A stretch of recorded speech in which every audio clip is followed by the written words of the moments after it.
When I just got here, it was very hard to find a job, like a part-time job. That's why we were kind of starving, I would say. So in Korea, there's a lot of pressure on them to be the best. They have like high competition among like the workers, among like college students, school. So there's a lot of pressure to be the best. When you graduate in Korea, like some parents, they give plastic surgery like vouchers to their kids, so, like go make your nose, go change your eyes.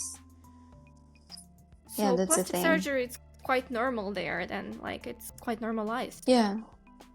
Korea is so safe that you literally can leave your phones, your laptops, everything at the coffee shop, like on your table, and then leave for like 2 or 3 hours and then come back and it's still gonna be there.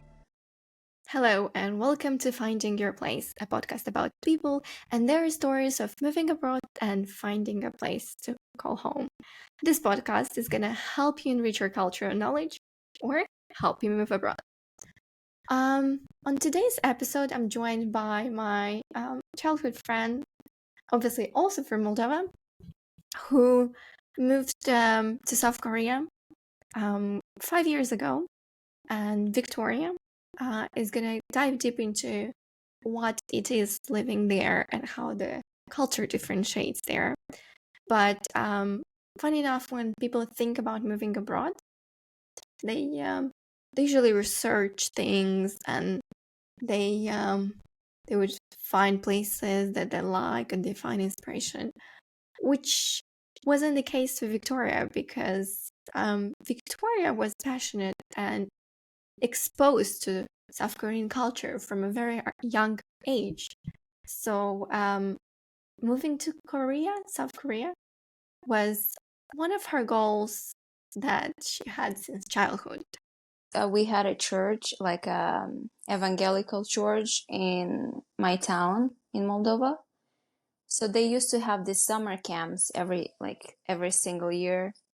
And they would invite a lot of Korean. Okay, so the owners of the church were like Koreans. So they were inviting a lot of volunteers from Korea to come, teach taekwondo, like, have like this events and like play with kids and all that stuff. So yeah, we used to like go to those summer camps and like get to know Korean people. It was so fun because they were like young and they were different, very different, They used to like bring snacks, Korean snacks and stuff. So that's how I kind of like started being like, oh, sometimes like in life I will come visit you. But we were kids, so we would just say that to everyone. So like, yeah, I can't wait to meet you again. And we were crying when they were leaving. And that's how basically I started like getting an interest in Korea. And then I don't know if you remember, but in Moldova, there was this like TV show, like TV series or something. It was like the Jewel of the Palace. Yes, I It actually was like watched a it. Korean drama. It was Yes. It was so long. Historical drama, or how they call it. So yeah, so I used to watch that one, and then I used to go to that church too, and then they would have this like Korean traditional dresses. We would dress up, like try them on. Again, try Korean food, Korean snacks. So that's pretty much how it started. And then I was attending some taekwondo classes too. So, because I was like, oh, I want to, do more. And I think when I was like 12, I stopped having this passion towards Korea and stuff. But then when I was trying to decide where I want to go, like which university I want to choose, the pastor, like the Korean pastor from the church, was like, "Oh, you should come to like the University of Ulim, so like you can learn Korean and then go to Korea." And I didn't actually wanted to learn Korean like that. I just wanted to go to Korea. So basically, in 2016, that's how I came to Korea for the first time as an exchange student. And then in 2018, after I graduated the university back home, I came here like to study Korean, and then my main purpose was like to apply for master's degree here. But I didn't know how I'm gonna do it because I didn't have enough money to pay for the tuition fee. So I was like, well, I'll just pray. God's gonna help me. So I just got here. So I started like learning Korean at first. There were like language courses or stuff like that. And then I applied for the scholarship. I got it. So then all my tuition fee was paid. The program was for 3 years. Then I met my husband during those years. So got married and currently just living here. Like not studying anymore, just making babies. Well, wow, that's quite a journey though. Like what people might not realize is that it's not quite normal for Moldavian people to be influenced by another culture because we are kind of isolated in between Romania and Ukraine. And I think the two main cultures there are like Romanian and Russian. So I think Korean culture to be influenced by that at such an early age is quite a distinctive path. Um, And yeah, it's different nowadays. Like, you know, there's like K-pop, K-drama, like BTS and all those things. But before, nobody knew about South Korea like that. So it was something quite unique.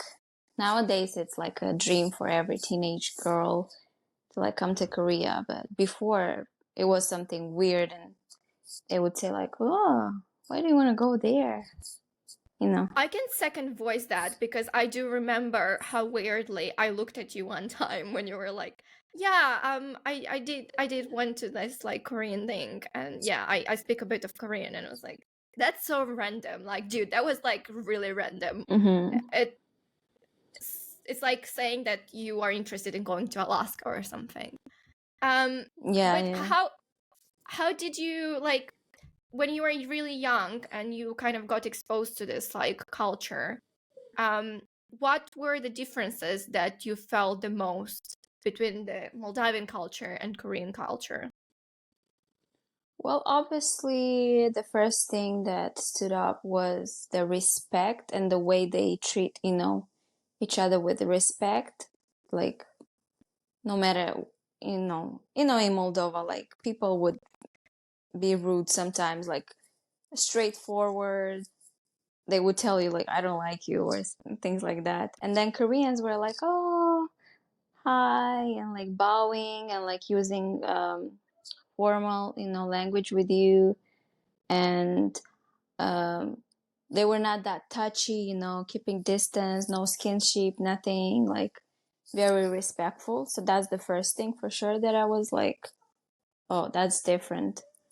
And I don't really remember what else was different. It was just the whole culture itself, starting with their clothing, their manners of talking. I found it weird, actually, the way they were talking. It was like, yo, mida. That's how it sounded to me. So I was like, ew, why do you have to do it It like sounded that? like So that was fake. weird for me. Yeah, it sounded like too much. Like, Gotcha. why do you gotta do it like that? So I found it weird and I didn't like it. Well, sometimes I still don't really like it, but I got used to it. So yeah, these things, and for sure, like the food, like something totally different, like weird tasting at first. Now I like it, but at first I would hate it. I get So it. yeah, pretty much those things. And how, like, so obviously you had some expectations, like you were learning a culture or like being exposed to this culture since a super young age, and then you finally get to go and experience it after so many years. How you actually felt being in Korea? Like, did you feel the big Oh, differences? it was so exciting, like at first. Like sometimes I'm talking to my friends and we wish we could like go somewhere else for like 3 years and come back and experience the same feelings again. It was very exciting to see everything around. We would take pictures of every sign, every like, word, every restaurant, anything that we could find, like everything was impressing. And then people staring at us because we lived in like a small town, so people were staring at us and we were like, oh, we're popular, So we kind of liked the attention as well. Well, not all the time, but you know. Got it. And yeah, if and then the food was very good. At first, like it was weird to me, not to like all my friends, but to me it was weird because I don't like trying new food like that. I'm like kind of like taking a step back when I have to try new food. But yeah, I started liking their food because it has so many flavors, like sweet and spicy at the same time, which is weird to me, but it's good. And then the university life was interesting. Um, in Moldova, we don't have campuses like that. And the university life in Moldova is pretty boring, I would say, compared to Korea. So coming here and seeing all these big universities with big stadiums, big like dorms, um, it was very nice. Oh, it sounds like a good community to be around.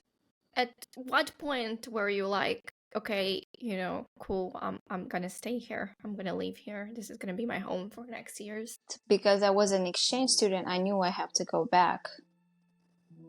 So when I was leaving, I was sad, but I was not crying. When I got back to Moldova and I started opening my luggages, I started bawling because I was like, oh no, I just had like a reverse cultural shock from everything happening in Moldova. So like people were more rude. The service in Moldova like lacks a lot of respect towards the customers. So yeah, that was a shock to me going back. But then I kind of set my mind to come to Korea again and do my master's. So I was like just working hard, studying hard to get my grades, to have good grades so I could apply for the scholarship. So when I came here and got the scholarship, I was thinking, oh yeah, I'll stay here, maybe work. I was not intending to marry or get married or anything like that. But then that happened, and then I've been in Korea for 5 years now. So it just became so comfortable for me.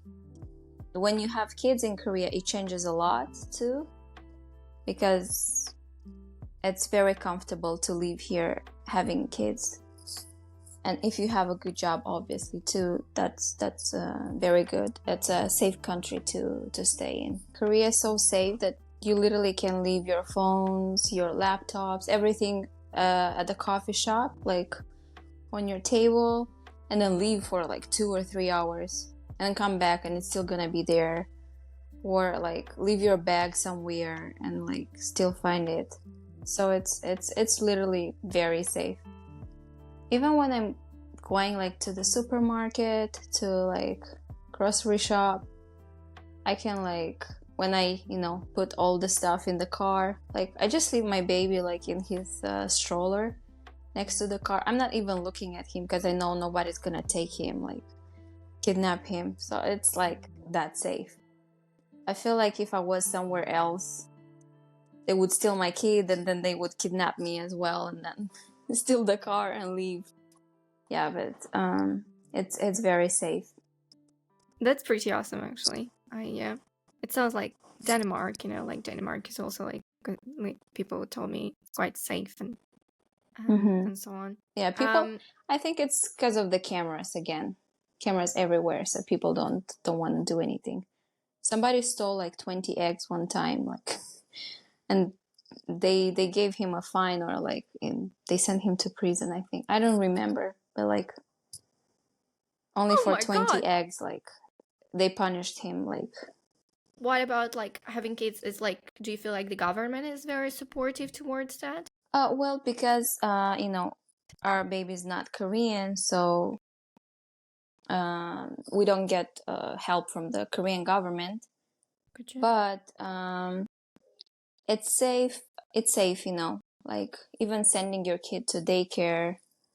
So my husband is American, so if we had to leave somewhere, we would have to go to the States. And we all know how dangerous it's nowadays to send your kids to school and daycare and stuff like that. And even like walking at night, like you can just go outside at 2 a.m., walk, go to the convenience store, get yourself some ice cream and walk back home and nothing's going to happen. And it's pretty affordable to send your kids to daycare and stuff. Like we kind of are thinking to stay here and live here for a while. We never know what's going to be in the future, but for now, we just want to stay here because it's very safe and affordable. What is like your 3 things that you like absolutely love about Korea?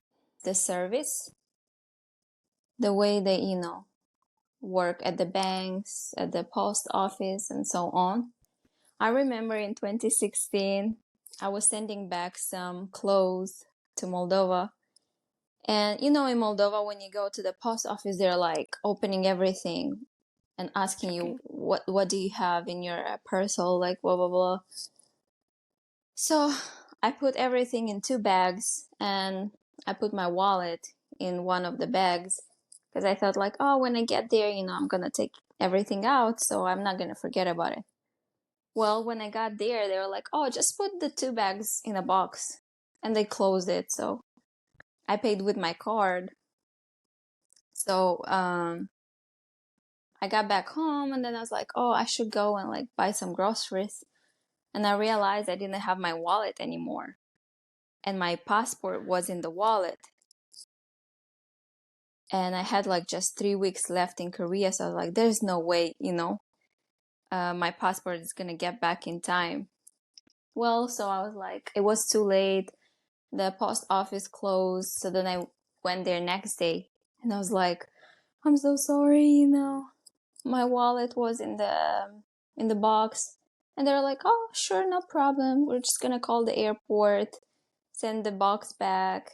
You're going to take your, wallet and stuff. So they were so calm. They helped me. And I was so surprised because I know if that happened in Moldova, they would call me like all the names. In Moldova, I'm scared asking questions when I go to the bank. I don't know, immigration office. I'm scared asking questions because they might be rude.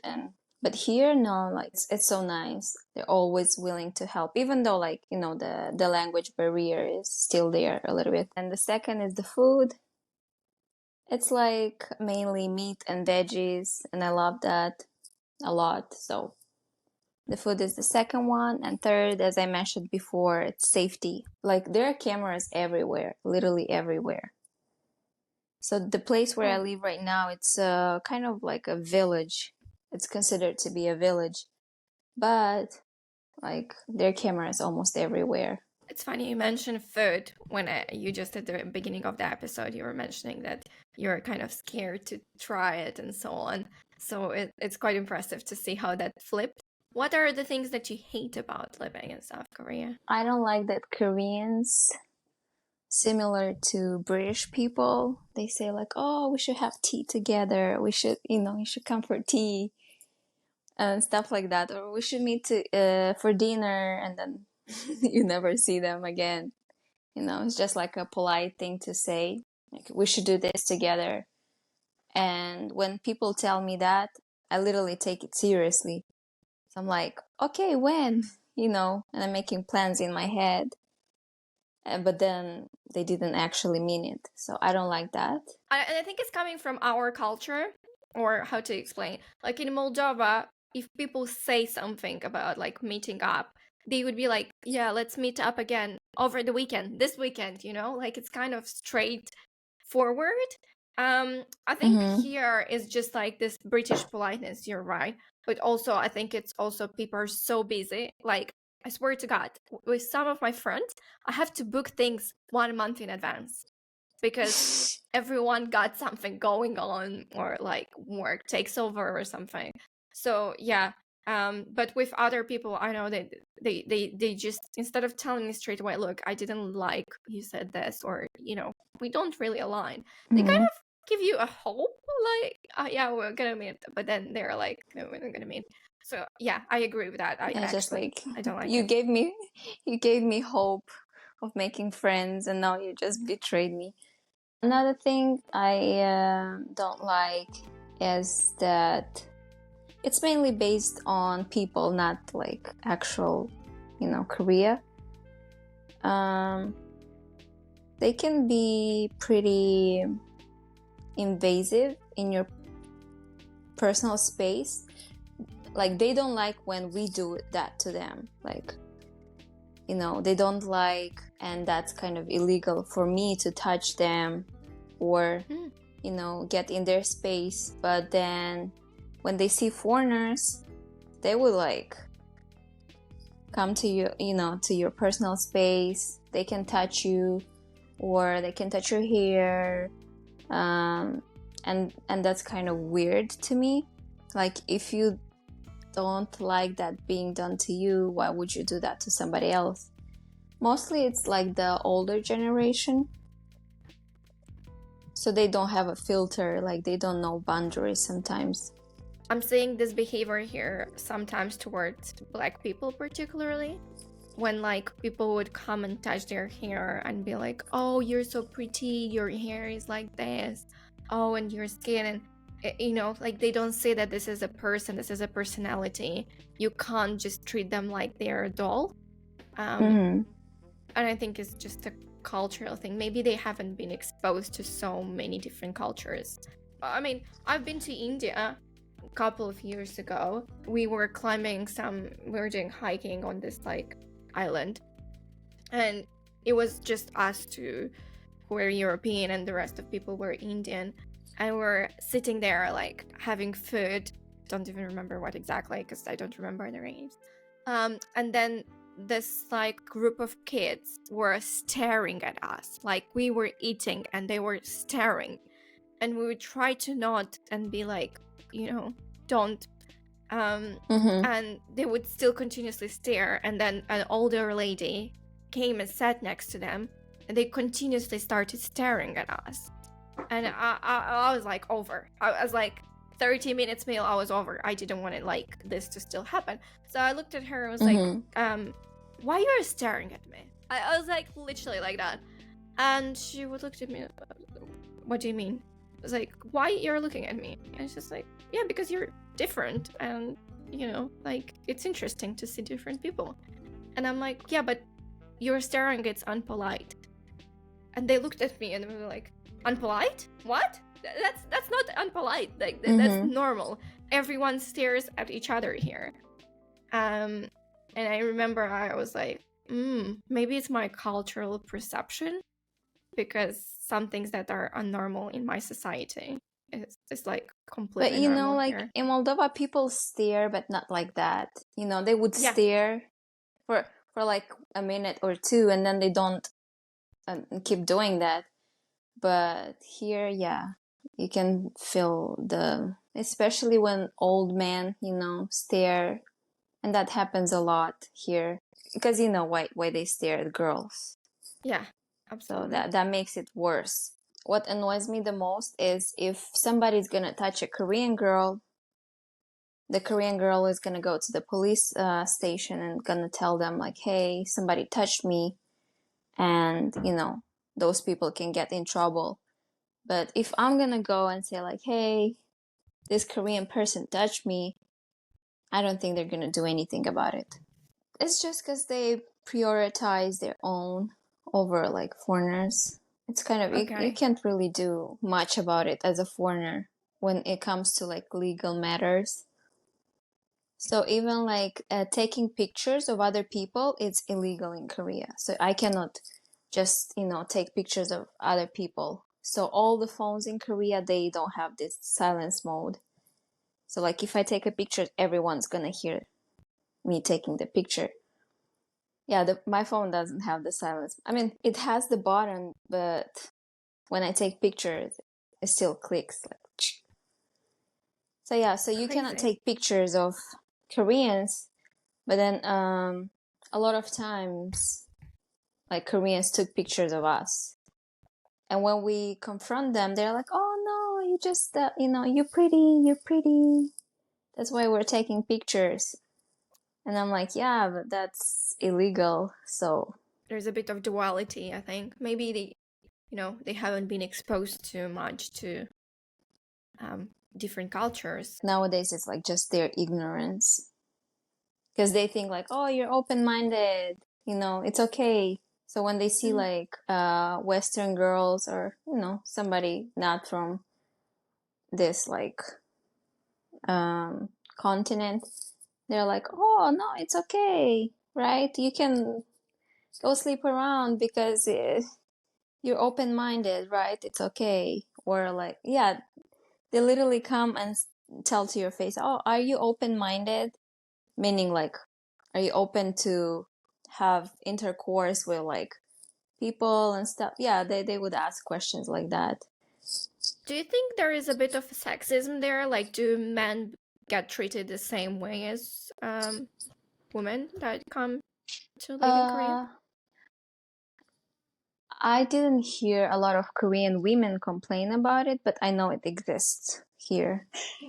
There were like some protests of girls like, you know, trying to fight for their rights. What other things? Because you mentioned the phone on silence can be, when you're taking pictures. What other things that Mm-hmm. like kind of government puts in place to protect or not protect their people? Korea is known for hiding like tiny bitty cameras in bathrooms, public bathrooms, or hotels, motels. So that's like a really big thing. So nowadays, I think they just kind of check more the public places for cameras. Honestly, I don't understand why somebody would like put a hidden camera in like a bathroom. It's like it's not that sexy even, you know, like you see people doing their needs like it's it, mm. So yeah, that's a thing, like they try to fight against that hidden cameras.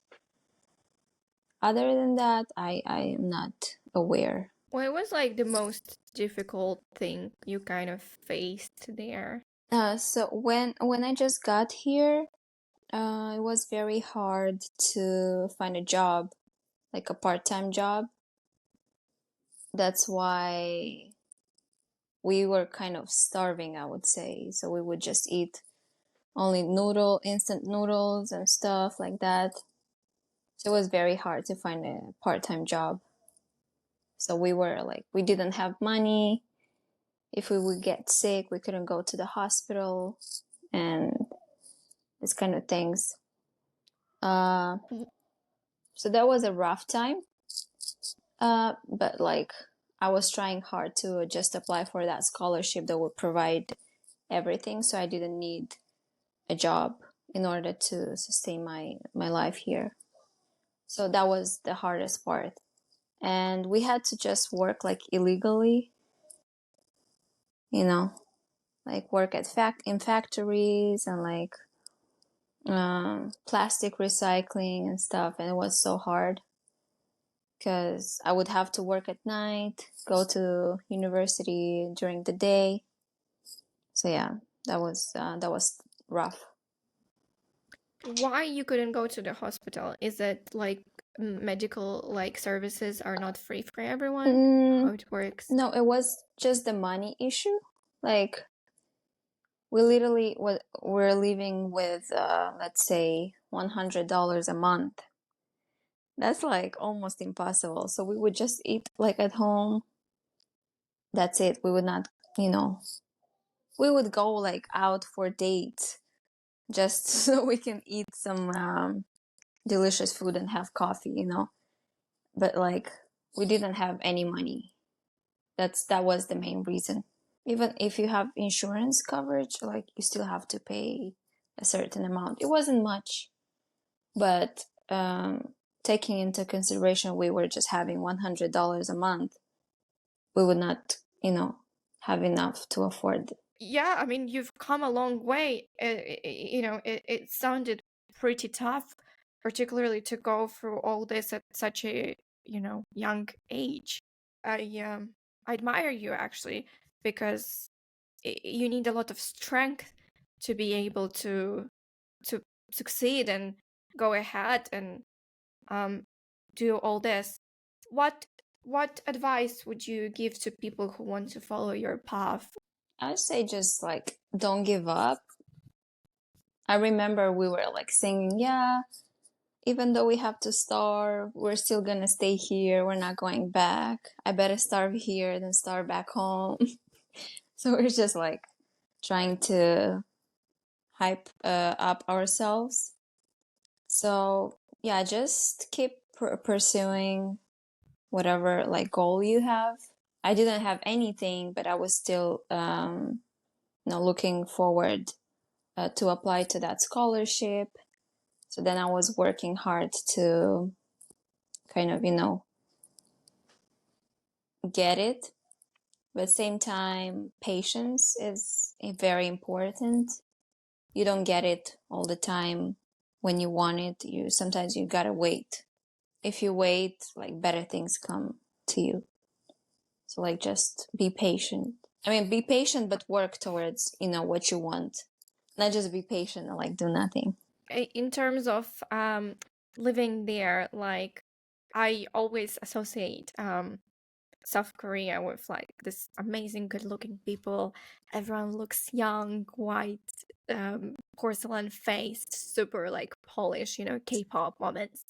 Is that the reality? Like, I would say like in big cities, it's like that. In smaller cities, maybe not that much.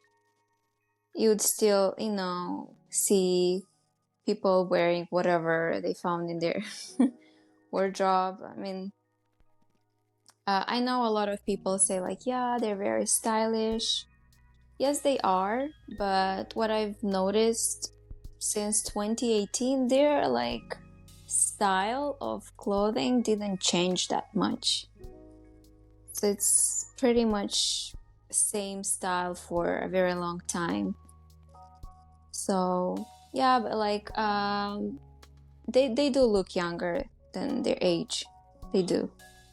And some of them have like really okay, so there are people that have like really nice skin and they're like they know how to do the makeup. They're very good at that.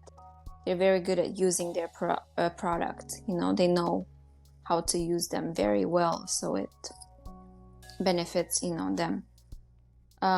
Some products may not look as good on us because of you know different skin type. But they don't look like K-pop stars. Like you would think when I was younger, I would see a Korean man and I would say like, oh, you know, even though they were not cute, you would still be impressed. Like, oh, he's so handsome, even though they were not really like that attractive. Now, like, you kind of see it as like, oh, it just looks like Korean, like normal, you know, nothing special. But for somebody that it's so obsessed with Korea, they see them like, they see everyone like beautiful. But when you get used to like the life here and get used to the people here, you just like, just something normal. And they have standards like this, you know, you gotta be like really skinny as a woman, you gotta be really skinny, really pale, like white, V-shaped face, like nose, you know, with a bridge, and like big eyes and stuff like that. So it's pretty tough for all the Korean women to keep up with that, you know, standard. So a lot of them boycott and they just cut their hair short because they're like, we don't want to be a part of these standards. Do you feel like women there are also treated a bit like an object, like in Moldova? Well, it depends which women. I think foreign women are more treated like that than their Korean women. Because they know that the Korean women are gonna, you know, they might sue them. They might, you know, Is that common? press charges. Yeah, they can.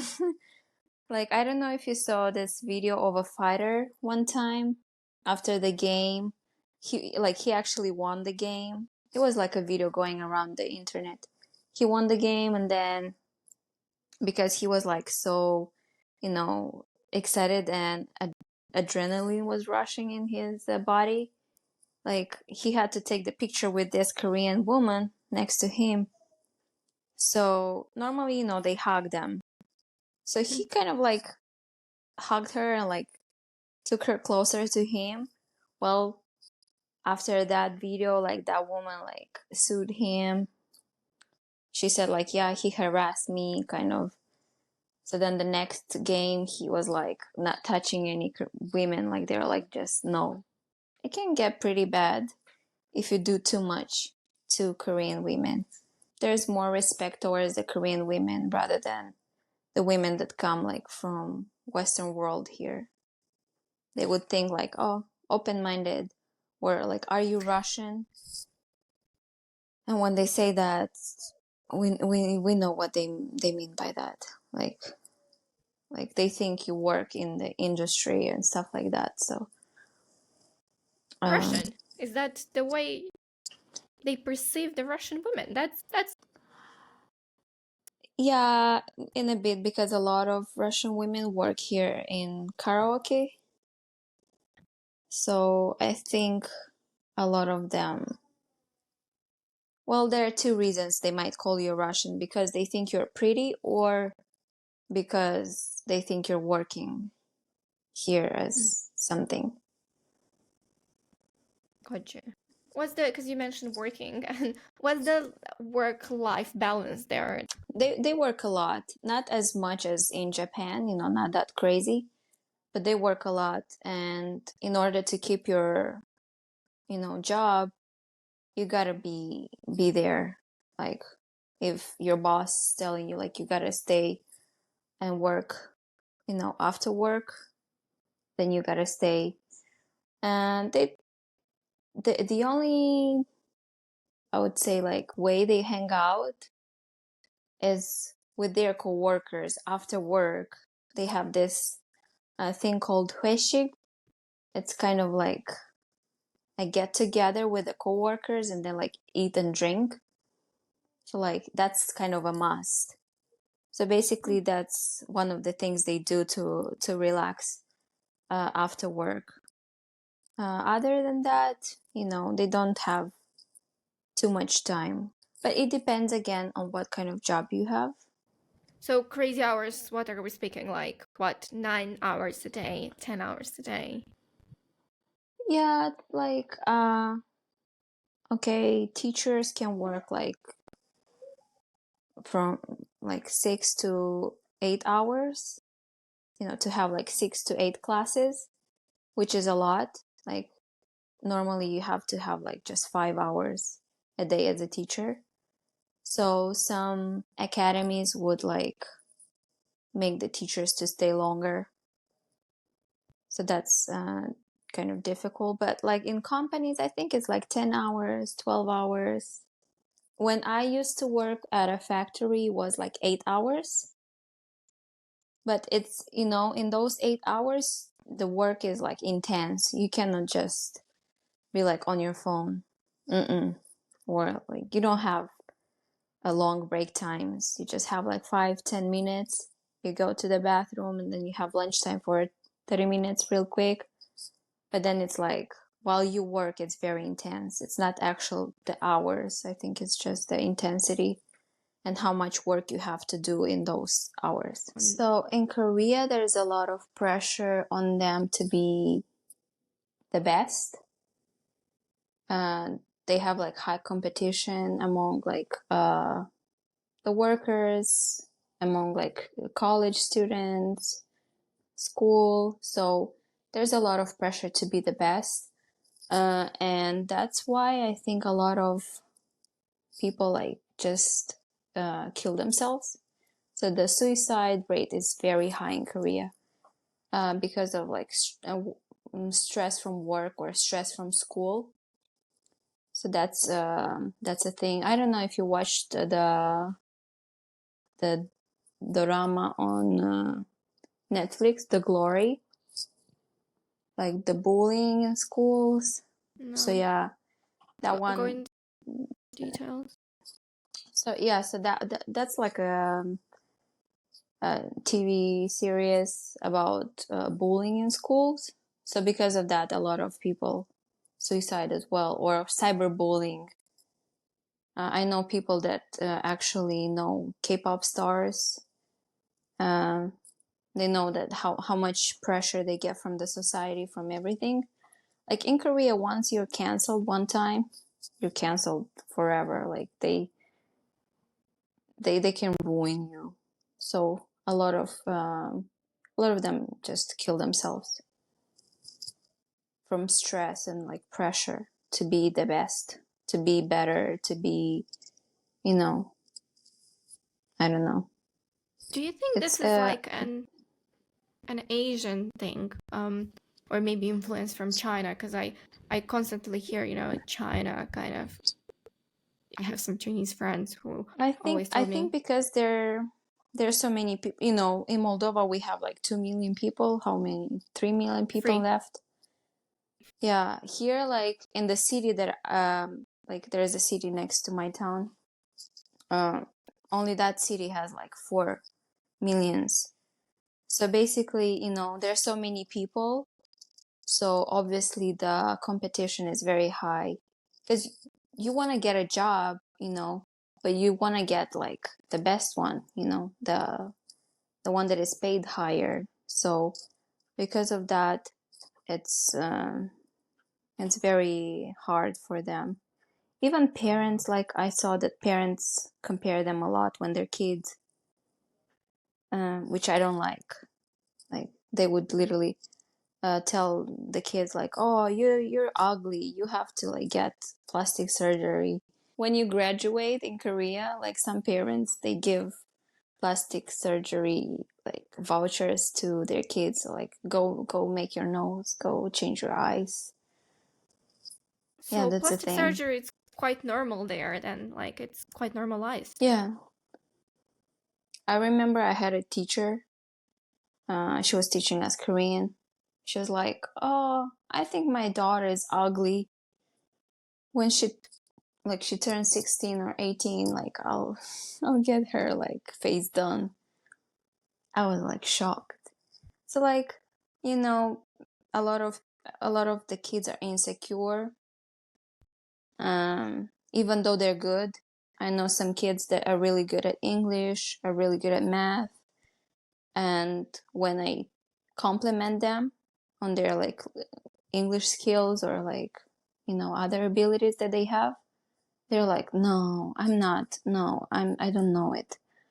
They like kind of cannot accept that they are good at something because they're always told like you gotta be better. like you're not good enough. You gotta be better, better, better, better. So they kind of like have a complex, like, that they're not good.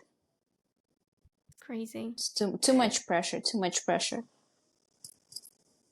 And like high schoolers, they study the whole day, and then after school they still study. They go to academies, only to get to like top 3 universities. It's called Sky. So like there are like 3 universities that are like top. So that's their goal. So like if you study at those universities, you can get a job easier. So the competition is high again. Like that sounds depressing, to have so much pressure to study so much and to work. Maybe I'm pushing the boundaries, and sorry if you don't want to answer, don't answer this question. But because you have kids now, do you feel like, obviously you're gonna be a mom in a different way? You understand that that's wrong, but do you feel worried about your kids because they're gonna be growing up in a society with so much pressure on?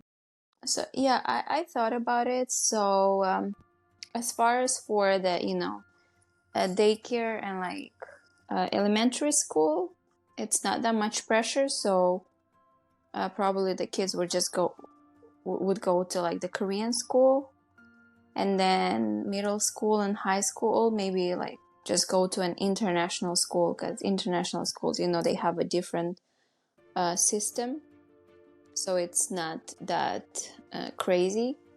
And then for university, I would suggest them going to Europe, apply for some scholarships, going to Europe and study there.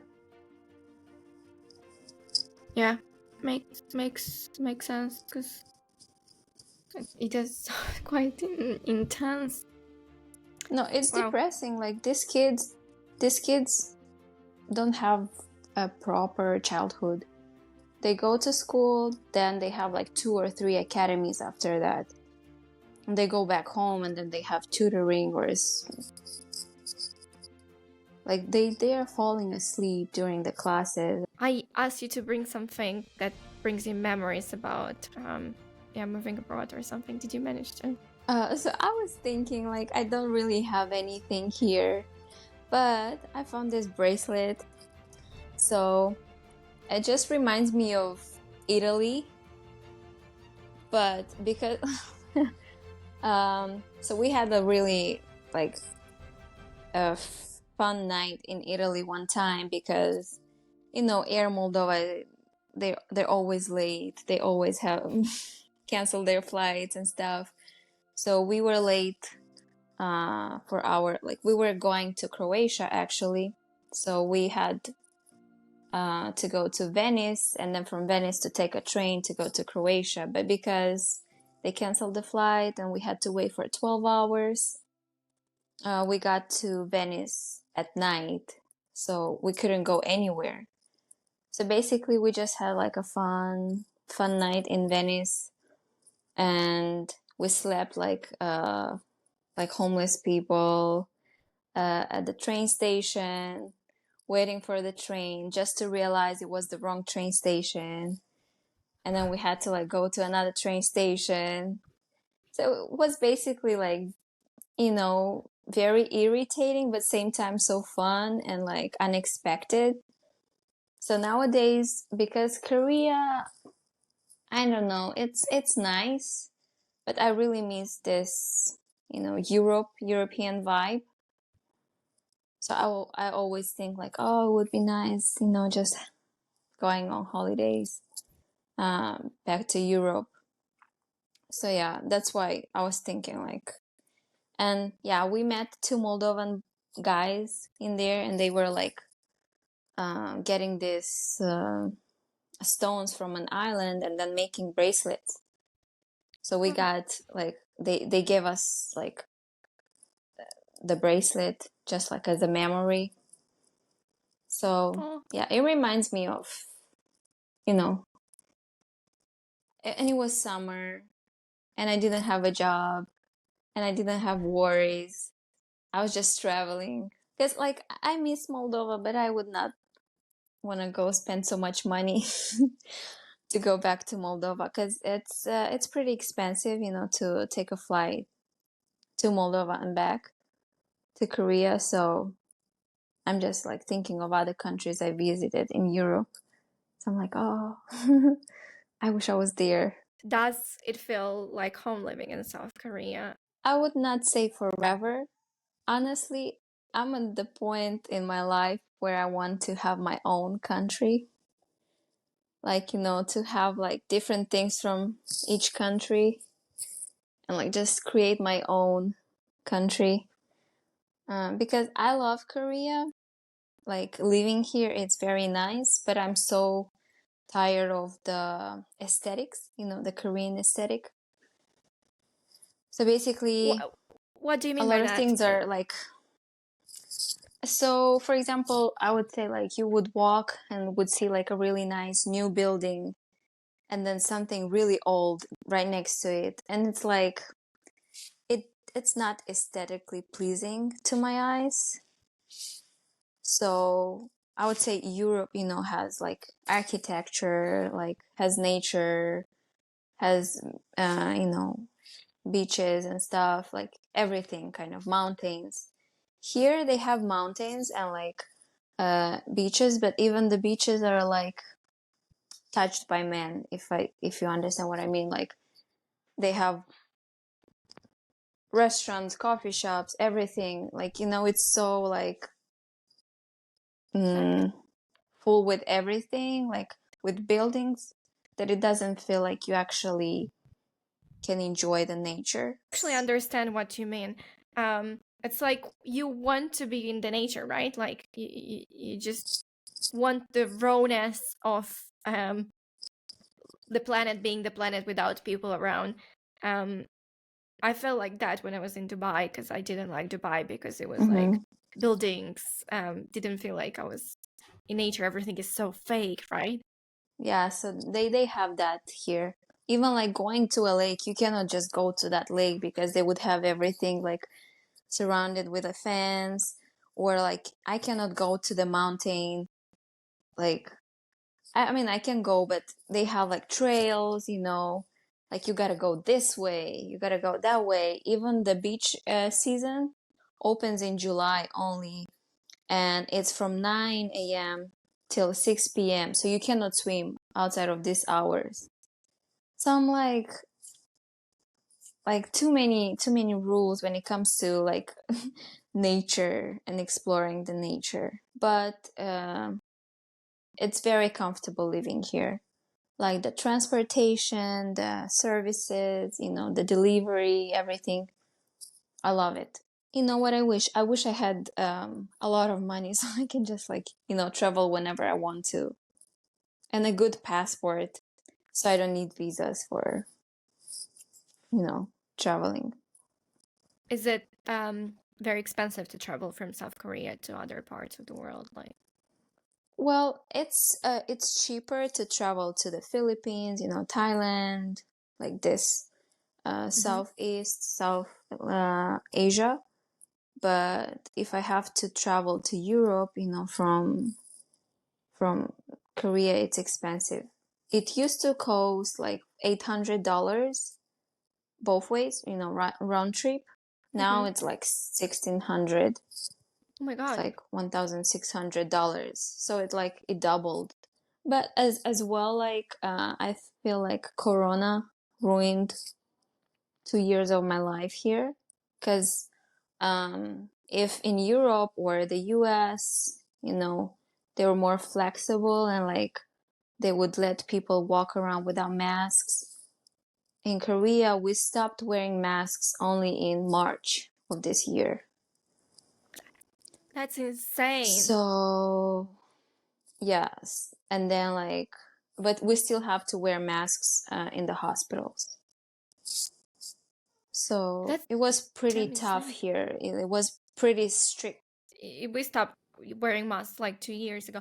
But I guess that speaks about their government and how strictly they are with their policies. You know, like they're trying to fully Yeah, control. they are. I'd like to thank you for opening up, for coming to the podcast today. Like I felt quite inspired, and I learned a lot from this episode. And I mean, well done you. Like you went through a lot, and you deserve to be happy. And I'm so glad to see you happy. Um, Oh, thank you thank so much. you.